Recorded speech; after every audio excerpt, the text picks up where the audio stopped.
Hello hi friends, welcome back to Hiranya vlogs. ఈరోజు మేము వచ్చేసి రెడ్ బకెట్ బిర్యానీ తెచ్చుకున్నాం. కామెంట్స్ అయితే రెడ్ బకెట్ బిర్యానీ ట్రై చేయండి అని మా హోటల్కి వెళ్ళకుండా తెచ్చేసుకున్నాం ఇంటికి. ఎప్పుడు ఓపెన్ చేస్తాం చూడండి. ఫస్ట్ వచ్చేసి ఇక్కడ ఇట్లా ప్యాకెట్ ఇచ్చింది. ఇక్కడ వచ్చేసి రెడ్ బకెట్ బిర్యానీ అని అయితే ఇచ్చేసారు. ఇక్కడ రెడ్ అని ఇచ్చేసారు. ఇటు సైడ్ కొటేషన్ ఇచ్చారు ఫ్రెండ్స్. Feel the బిర్యానిజం.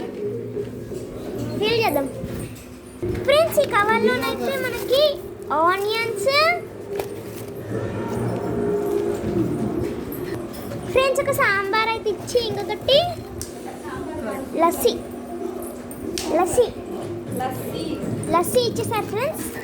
ఇప్పుడు మేము వచ్చేసరికి రెడ్ బకెట్ బిర్యానీ ఓపెన్ చేస్తాం. మీకు మీరు బిర్యానీ లవర్స్ అయితే వీడియోని లైక్ చేయండి. ఓపెన్ చేస్తున్నాం. ఇది వట్టిగానే ఉంది ఫ్రెండ్స్. ఇక్కడ పైన అంతా కొత్తిమీర వేస్తారు ఫ్రెండ్స్. ఒక్క నిమిషం.